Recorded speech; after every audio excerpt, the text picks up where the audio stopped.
Congressman Perry, thank you for talking to the Voice of America. Yeah. If it's proven that Iran is behind the latest attack on a major Saudi oil facility, what should be the U.S. course of action to you? Well, thanks for having me on. And if it is proven, and unfortunately I suspect it will be, I think that there's going to have to be a robust response. Now the question is where does that come from? We spend a lot of energy and time and capital in the way of funding and diplomacy, military support, hardware, et cetera, for our friends and our allies in the region. This is much more their fight than it is America's fight. So I think from my perspective, I'm waiting to hear what the Secretary of State has to say.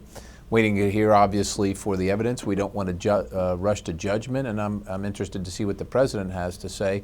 But I see the most recent acts, particularly the attacks of the refineries and the oil infrastructure in Saudi Arabia. I would see that as an act of complete aggression, and I think it does fall into the category of war. I mean, if somebody attacks your country, that's an act of war. And I think that Saudi Arabia should respond accordingly. So as a former military commander and a member of the Foreign Committee Affairs in the House, yes, do you see an American strike, military or cyber, or a support for a Saudi Arabia retaliation against Iran or Iranian interests in the region to be a viable option on the table? Obviously, we have great interests in the Middle East, and these are our allies. And so I think that we need to be involved in it, so to speak. But I do think that this is particularly and very clearly a Saudi Arabian incident where they should bear the heaviest burden. Unfortunately, I don't think they asked for this to come to their doorstep. But this is not America's fight. This is Saudi Arabia's fight, and we certainly can assist. But I'm waiting to hear what the response is going to be, but I think Saudi Arabia is capable of responding to this appropriately. So I understand you wouldn't be for a direct involvement or direct strike by the U.S. Well, I think it's hard to make that case at this time. These are our friends, these are our allies, like I said, and so we're concerned for their well-being, and aggression has been brought to their doorstep. And so we're supportive of them in that role, but I'm not sure that it requires any direct involvement from the United States. President Trump might have sent a signal actually by calling, actually instructing the Treasury for new sanctions on Iran. Do you expect a sanctions policy alone to push back Iran and especially its hardliners into negotiations? Well, I think we have to run it to its course, and I think, and let me clarify, when I talked about direct involvement or engagement by the United States, I'm talking about direct military engagement. But I think the increased sanctions and increased diplomatic actions are wholly appropriate for our allies and our friends in the region that are under attack, and that's one of the ways that we can support in a direct way.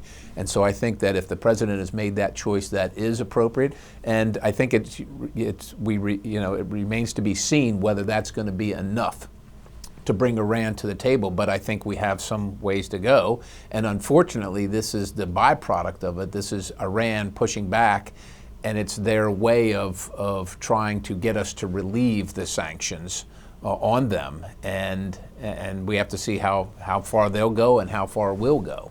But do you think that waiting for the outcome of this pressure campaign, the U.S. can afford Iran stepping up their attacks on tankers, oil facilities, without all this growing into an escalation? Well, we don't want to be in an escalation, and let's be clear and let's understand here. The United States didn't start this. Saudi Arabia didn't start this. We are responding to the aggressor, which is Iran. And so in the past, they've been very interested in fighting their wars through proxies or taking their malevolent activities through proxies. This is one of the first times in recent activities where, if it's proven, it's directly from Iran. And that does change the stakes a little bit, but I think it also is an indicator that the sanctions are working and they're running out of options and they are desperate to have themselves relieved of the sanctions. And quite honestly, they can have themselves relieved of the sanctions tomorrow, right? We require very little from them. We're not going to allow them to become a nuclear armed state that can deliver nuclear threats around the globe or to their neighbors. Number one. Number two, there are terrorist and malign activities in the region that destabilize everything and kill not only Americans but other people in the region. That stuff must end. So they can make the decision today. It's up. The ball is in their courts. Their future and their fate is in their hands. This confrontation, let's call it like this, is always portrayed like US versus Iran. But the other day we saw again Iranian president, Turkish president, Russian president sitting at the same table in Ankara. Do you think this, I wouldn't call it alliance on the other side, is a reason for a bolder US foreign policy with Iran or a different foreign policy with Iran? Well, I certainly think that it's reason to not pull back, and maybe bold actions are is the right way to characterize it, but I certainly don't think it's time to diminish anything that we're doing. If anything, we're going to have to be more engaged, knowing that that alliance, if you want to call it one, even if it's just one of convenience at the time, exists. And this is no time for the United States to be disengaging or diminishing their activities as those other malign countries and adversaries get together.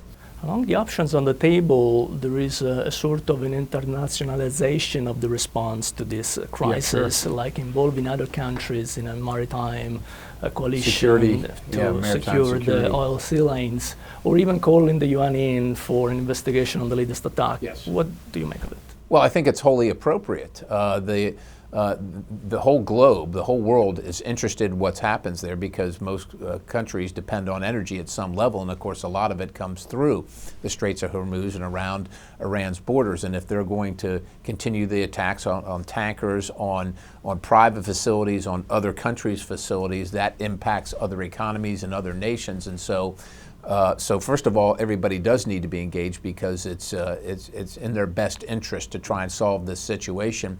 And second, if the UN isn't going to come in and be involved here, what is the purpose? What is the point of having the UN? This is a great opportunity for them to help resolve this dispute and to as the impartial broker determine or help determine exactly where the attacks came from so that the response is appropriate. On the matter of the coalition, there will be another meeting in Bahrain in the fall. The UK and Australia are on board with these patrolling activities.